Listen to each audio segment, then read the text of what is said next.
दोस्तों Brezza facelift का turbo versus NA का लोगों का कंफ्यूजन दूर हो ही नहीं पा रहा है। बाकी मैंने जो टर्बो वर्सेस सीएनजी की जो वीडियो बनाई उस पे आपने अच्छा रिस्पांस दिखाया, तो मैंने अब आज की इस वीडियो में मैंने टर्बो वर्सेस सिर्फ एनए को, मतलब सीएनजी को नहीं लिया, सिर्फ एनए और टर्बो को लिया है ताकि आपकी कंफ्यूजन और अच्छे से क्लियर हो जाए। तो दोस्तों सवाल ये नहीं है कि टर्बो लेना चाहिए या नहीं, सवाल ये है कि भाई एनए किसको लेना चाहिए, क्योंकि जब टर्बो इतना सस्ता और दम वाला है तब। तो इस वीडियो में हम इन दोनों इंजन को हर एंगल से तोड़ेंगे, चाहे वो प्राइस हुआ, माइलेज हुआ, मेंटेनेंस हुआ, रीसेल हुआ, परफॉर्मेंस हुई, रिलायबिलिटी हुई, हर एंगल से तोड़ने की कोशिश करेंगे ताकि आपको अच्छे से क्लियर हो जाए। तो इसलिए वीडियो को बिना स्किप किए लास्ट तक देखना और अपने यूट्यूब चैनल को सब्सक्राइब जरूर कर लेना। तो सबसे पहले थोड़ा बेसिक समझ लेते हैं दोनों इंजन के बारे में कि इनमें फर्क क्या है। तो भाई जो 1 लीटर का टर्बो बूस्टर जेट इंजन आता है वो एक 3 सिलेंडर इंजन है जो कि 1000 सीसी का इंजन है। ये 110 पीएस की पावर निकालता है और इसमें मिलता है आपको 170 न्यूटन मीटर का टॉर्क जो कि 2000 आरपीएम से लेके 3500 आरपीएम तक ये डिलीवर करता है। में 170 न्यूटन मीटर का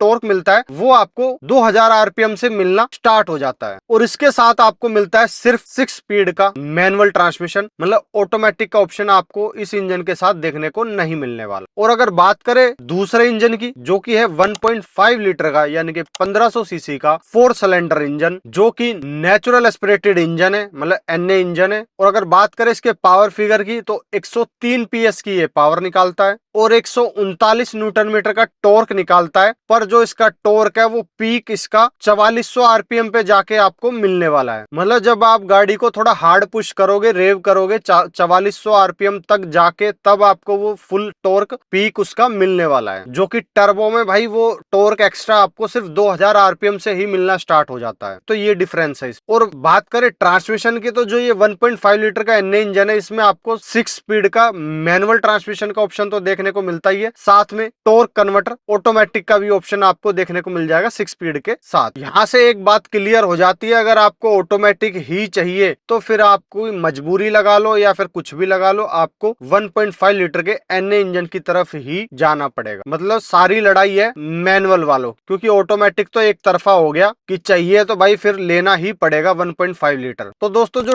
टर्बो और एनए इंजन की पावर फिगर है उनमें अगर पावर को देखें तो कोई ज्यादा फर्क नहीं है, 7 पीएस ज्यादा है टर्बो पर जो टॉर्क है उसका बहुत ज्यादा डिफरेंस है, मतलब 31 न्यूटन मीटर का फर्क आ जाता है जो कि 22% ज्यादा मिलता है आपको टर्बो में। बाकी जब आप दोनों गाड़ियों के इंजन से आप 0 to 100 करोगे तो आपको इतना कोई ज्यादा खास डिफरेंस दिखाई नहीं देगा, पर जब आप इंजन के साथ ओवरटेक करोगे, लोड के अंदर ओवरटेक करोगे, घाट हिल्स चढ़ोगे, वहां पे जो डिफरेंस है वो आपको देखने को मिलेगा। कहीं ना कहीं पावर परफॉर्मेंस आपको ज्यादा टर्बो के अंदर देखने को मिलेगा। और दोस्तों जो फ्रोंक्स में आपको जो ये 1 लीटर का बूस्टर जेट इंजन मिलता है उसमें जो पावर फिगर है वो 100 पीएस और 147 न्यूटन मीटर का टॉर्क मिलता है उसमें। पर यहाँ पे मारुति ने सेम ही इंजन को थोड़ा ट्यून करके इसकी पावर बढ़ा के, क्योंकि फ्रोंक्स भाई थोड़ी सी छोटी है गाड़ी और जो ब्रेजा है वो थोड़ी सी बड़ी पड़ जाती है, तो उस हिसाब से पावर फिगर को थोड़ा ट्यून करके 10 पीएस की पावर बढ़ा दी और 23 न्यूटन मीटर का टॉर्क बढ़ा दी, तब आपको ब्रेजा में एक्स्ट्रा टॉर्क और पावर मिल जाती है सेम ही इंजन। अब दोस्तों देखते हैं इसके प्राइस मैट्रिक्स, दोनों ही इंजन के कंपैरिजन में कितना डिफरेंस आ रहा है प्राइस के अंदर। तो अगर आप भाई एलएक्सआई के बेस वेरिएंट मैनुअल ट्रांसमिशन से एलएक्सआई के 1.5 लीटर एनए इंजन में जाते हो तो आपको 90,000 रुपए एक्स्ट्रा देने पड़ते हैं, मतलब टर्बो 90,000 रुपए सस्ता है। वीएक्सआई टर्बो मैनुअल से आप वीएक्सआई एनए मैनुअल में जाते हो तब 71,000 रुपए आपको एक्स्ट्रा देने पड़ेंगे और जेडएक्सआई में 65,000 रुपए आपको एक्स्ट्रा देने पड़ेंगे। और जेडएक्सआई प्लस में आपको मैनुअल सिर्फ टर्बो के अंदर मिलेगा, एनए इंजन के अंदर आपको सिर्फ ऑटोमेटिक का ऑप्शन देखने को। और उस ऑटोमेटिक के लिए आपको हर वेरिएंट में जब आप एनए इंजन के मैनुअल से एनए इंजन के ऑटोमेटिक में जाते हो तो 1,35,000 रुपए सिर्फ आपको ऑटोमेटिक के देने पड़ेंगे। तो अगर आप किसी भी वेरिएंट में उठा लो कहीं ना कहीं 60,000 से लेके 90,000 तक भाई सस्ता पड़ जाता है टर्बो, चाहे आप कोई सा भी वेरिएंट लेते हो। और भाई इसमें फीचर भी एक्स्ट्रा मिलते हैं टर्बो के अंदर, तो उनकी कॉस्ट तो मैं लगा ही नहीं रहा। हर वेरिएंट में कहीं ना कहीं 30, 40, 50,000 के एक्स्ट्रा फीचर आपको मिल जाते हैं टर्बो वेरिएंट NA के मुकाबले। अब दोस्तों बात कर लेते हैं ड्राइविंग एक्सपीरियंस। तो सबसे पहले बात कर लेते हैं भाई सिटी ड्राइविंग के हिसाब से। तो वैसे तो आमतौर पे भाई जो छोटे टर्बो इंजन होते हैं उनमें आपको टर्बो लैग देखने को मिलता है। जब आप एकदम से पुश करते हो तो पावर एकदम अचानक आती है। पर यहाँ पे जो मारुति ने ट्यूनिंग की है, एक तो भाई टर्बो के साथ भी आपको हाइब्रिड का ऑप्शन देखने को मिल जाता है, जो कि टॉर्क असिस्ट उस टर्बो लैग को कहीं ना कहीं कवर कर लेता है। तो जो मैंने रिव्यू देखे हैं कार के ड्राइविंग के, उसमें साफ देखा गया है कि भाई जो लो आरपीएम पे आपको वो टर्बो लैग बहुत कम फील होने वाला है। कहीं ना कहीं गाड़ी भाई 20 की स्पीड पे थर्ड गियर में 1000 आरपीएम पे गाड़ी बिल्कुल आराम से चल रही है। मतलब उसको बहुत अच्छे तरीके से ट्यून किया गया है कि लो आरपीएम पे भी आप हाई गियर में चलाओगे तब भी कोई ऐसी खास दिक्कत नहीं आने वाली। मतलब बार बार आपको गियर शिफ्ट चेंज करने की जरूरत नहीं पड़ेगी सिटी के अंदर, अगर टर्बो को देखा जाए। बाकी दूसरी तरफ देखें हम भाई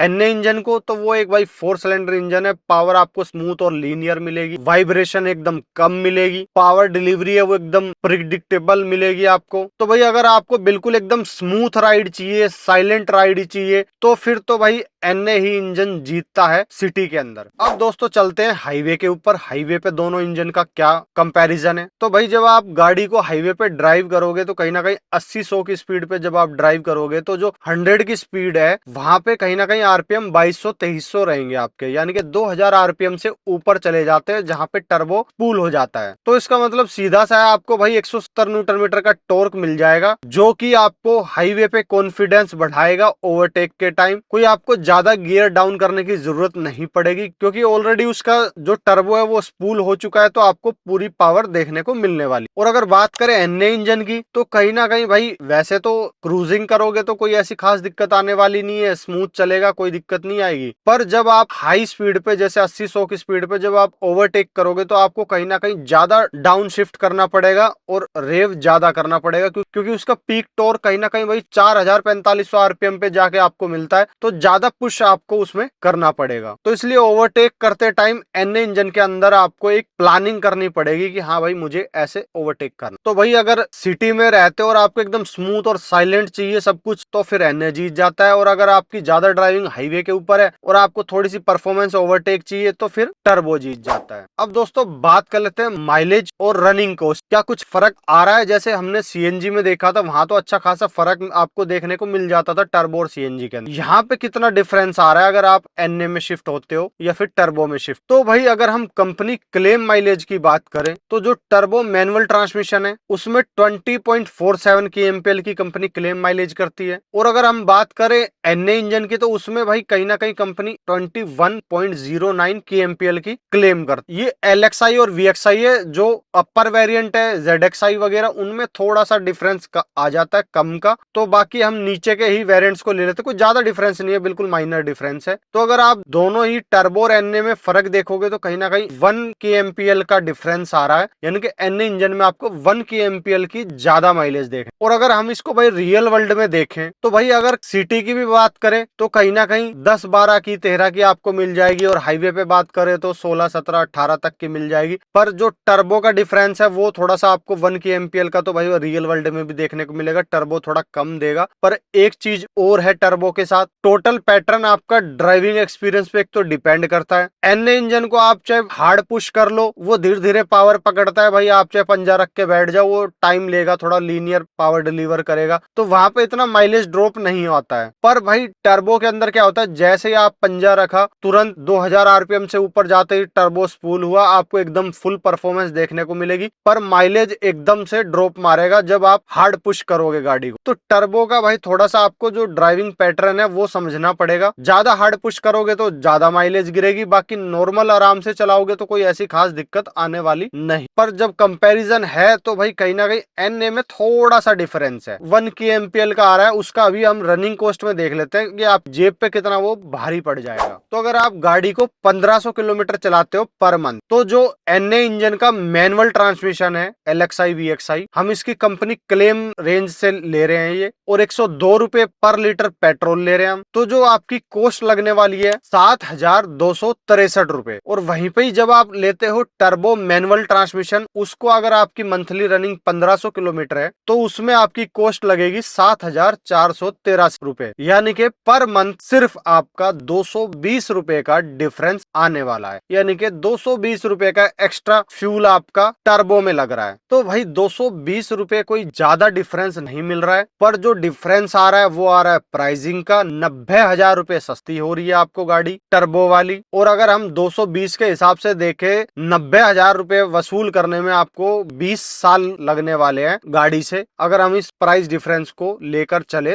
रिकवरी के लिए तब। तो भाई 20 साल में तो गाड़ी 15 साल में तो वैसे ही खत्म हो जाती है। तो भाई प्योरली फाइनेंशियल एंगल से फ्यूल सेविंग के बेसिक्स पे एनए इंजन लेना जस्टिफाई नहीं हो पा रहा है। बाकी एक मिथ और रहता है भाई, जब फ्यूल माइलेज की बात हो रही है कि क्या टर्बो इंजन के लिए प्रीमियम पेट्रोल ही जरूरी है, मतलब XP95 हुआ या फिर ऐसा। तो भाई अभी तक कोई ऑफिशियल स्टेटमेंट आई नहीं है कि भाई यही डलवाना आपके लिए जरूरी होगा। लोग नॉर्मल पेट्रोल यूज कर रहे हैं, दोनों ही इंजन भाई E20 के लिए तैयार है, तो कोई ऐसा खास इफेक्ट आने वाला नहीं है। बाकी इन्होंने भाई प्रेस कॉन्फ्रेंस करके मारुति के लोगों ने बोला भी था कि भाई E20 से हमें दिक्कत नहीं होगी हमारे इंजन को। तो अगर कल को आपके इंजन को दिक्कत होती है तो भाई वो वीडियो लेके और कंज्यूमर कोर्ट में जाके खड़े हो जाना, फिर अपने आप वो जवाब देंगे अगर आपको ऐसी दिक्कत आती है तब। E20 की वजह से आपको इंजन में कोई प्रॉब्लम आ जाती है तब के लिए सोल्यूशन। अब दोस्तों वो बात जो लोग सबसे ज्यादा पूछते हैं, भाई टर्बो लंबे टाइम तक चलेगा कि नहीं चलेगा या फिर प्रॉब्लम देगा, यानी कि मेंटेनेंस, रिलायबिलिटी, ओनरशिप कॉस्ट, इन सब के बारे में बात कर लेते। तो सबसे पहले बात कर लेते हैं मेंटेनेंस। तो भाई जो इनका 1.5 लीटर इंजन है, एनए इंजन है, बिल्कुल सिंपल इंजन है, मैकेनिज्म एकदम सिंपल है, ना कोई एक्स्ट्रा पार्ट है ना कुछ है। सिंपल अपना सिंथेटिक ऑयल यूज करो, आराम से चलाओ, ट्रेडिशनल सर्विस, कोई फालतू का झंझट है ही नहीं। पर जब बात आ जाती है भाई टर्बो की, हाँ भाई इसमें एक्स्ट्रा पार्ट हैं, टर्बो, इंटरकूलर, बहुत सारे पार्ट हैं। क्योंकि टर्बो है तो भाई उसकी सेटअप के लिए चीजें तो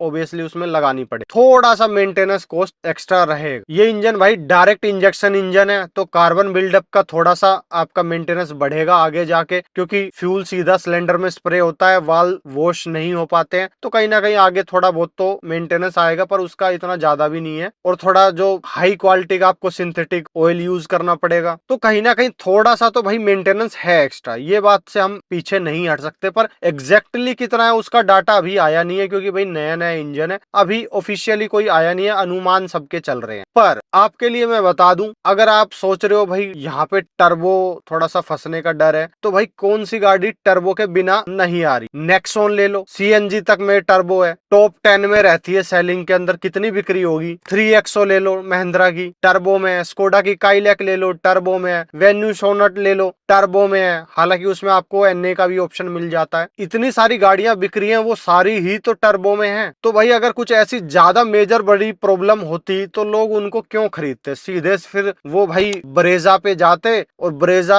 मंथली कम से कम 50,000 यूनिट बिकती, 15-20 हजार क्यों बिक, और गाड़ियां तो बिकनी नहीं थी अगर कुछ ऐसी दिक्कत ज्यादा बड़ी प्रॉब्लम होती। हाँ मैं ये मानता हूँ भाई थोड़ा सा देखो आएगा, मेंटेनेंस एक्स्ट्रा आएगा, पर उसका भाई 90,000 रुपए सस्ता भी तो दे रहे हैं आपको वो। मतलब मारुति ने अपना भाई मेंटेनेंस का जो एक्स्ट्रा खर्चा ओवरऑल आएगा उसका पहले ही पैसा आपको दे दिया है कि ये पकड़ो पैसे 90,000, अपने उसको सेविंग्स में रख लेना, जो एक्स्ट्रा खर्चा आएगा आपका 15 साल में मेंटेनेंस का, उसको उसमें यूज कर लेना। और अगर बात करें रिलायबिलिटी की, तो भाई देखो एनए इंजन की तो बराबरी नहीं कर सकता टर्बो रिलायबिलिटी में, इसमें कोई शक नहीं है। अगर मैं झूठा आपसे बोलूं कि भाई नहीं टर्बो भी रिलायबल है, हाँ रिलायबल है, पर एनए के मुकाबले कम है। क्योंकि एनए भाई सिंपल है, उसमें कोई फालतू के पार्ट्स नहीं है, फालतू का मैकेनिज्म नहीं है। और जो इसका 1.5 लीटर का एनए इंजन है वो तो भाई उसका एक पूरा ट्रैक रिकॉर्ड है, और ऊपर से मारुति का बैज है, तो एनए के मुकाबले कम है, पर हाँ रिलायबल है दोनों इंजन। बाकी टर्बो भाई थोड़ा सा टर्बो ही होता, और टर्बो भी ये कोई नया नहीं है, ये पहले ब्लेनो RS में आता था, फिर फ्रोंक्स में आ रहा था, तो ये भी कोई ऐसा नहीं है बिल्कुल एकदम नया फ्रेश इंजन आपके सामने लाके रख दिया हो। और एक मिथ है कि भाई ब्लेनो RS का एक बार रिकॉल हुआ था भाई 7213 13 यूनिट का रिकॉल हुआ था,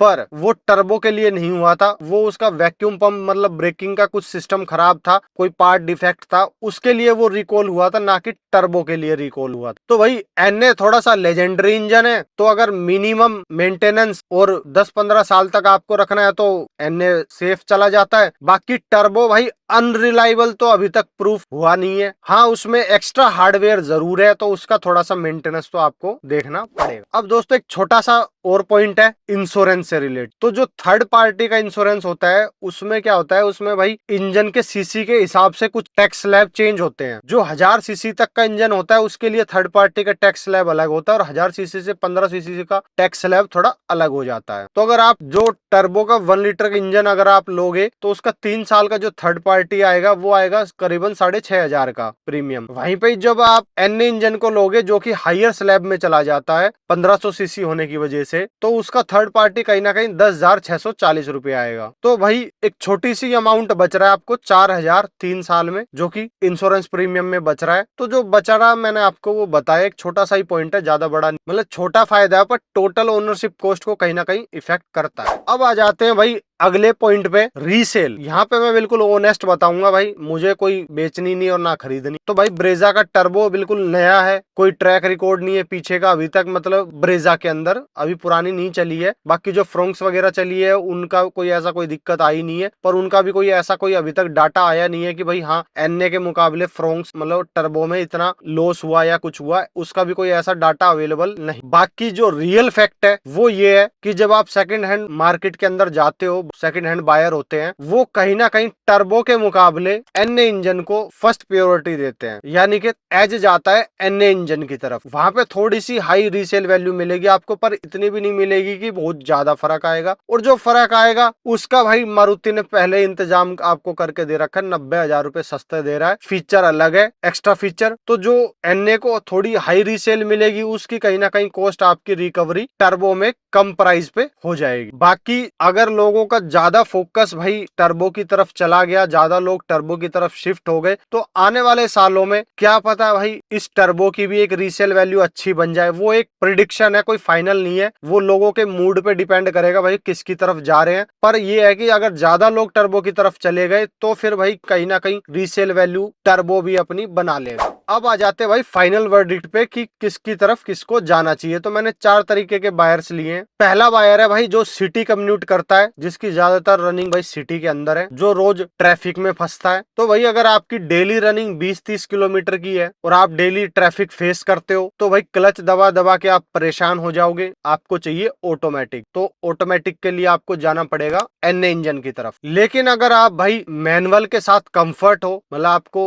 ऑटोमेटिक की ऐसी कोई नीड नहीं है, कम ट्रैफिक में चलते हो, तो भाई टर्बो भी आपका काम चला देगा, लो कॉस्ट पे थोड़ा सा माइलेज कम मिलेगी, क्लच भी ठीक ठाक है, ज्यादा हैवी नहीं है, तो आपको मतलब टर्बो काम चला देगा। पर अगर आपको भाई ये है कि नहीं मुझे तो यार बिल्कुल स्मूथ साइलेंट इंजन चाहिए, मतलब मुझे अंदर केबिन नॉइज बिल्कुल नहीं, तो फिर आप मैनुअल में एनए की तरफ जा सकते हो। बस बजट थोड़ा सा आपको पैसे अपने बढ़ाए, मतलब टोटल डिपेंड आपकी जरूरतों पे है, आपकी ख्वाहिशों पे है कि भाई आपको क्या करना है, आपकी जेब पे है। हर किसी के लिए सारे कुछ बेस्ट नहीं है, बहुत चीजें मैटर करती है, हर किसी को अलग अलग। नेक्स्ट जो बायर है वो है भाई हाईवे ट्रिप्स करता है, फैमिली के साथ लॉन्ग ड्राइव्स पे जाता है, कभी कभी गाड़ी को निकालता है या फिर उसकी ज्यादातर ट्रिप हाईवे पे है। तो भाई अगर मैनुअल चलाने में आप कंफर्टेबल हो तो फिर आप जाओ टर्बो मैनुअल की तरफ, क्योंकि गाड़ी में आपके भाई लोड रहेगा, लगेज लोड रहेंगे, 4-5 लोग रहेंगे, एसी ऑन रहेगा, तब आपको हाईवे पे भाई टर्बो ही पावर फील करा पाएगा। जब आप घाट्स चढ़ोगे, हिल्स में जाओगे, ओवरटेक करोगे, वहां पे भाई टर्बो ही आपको एक अच्छी पावर डिलीवर कर पाएगा।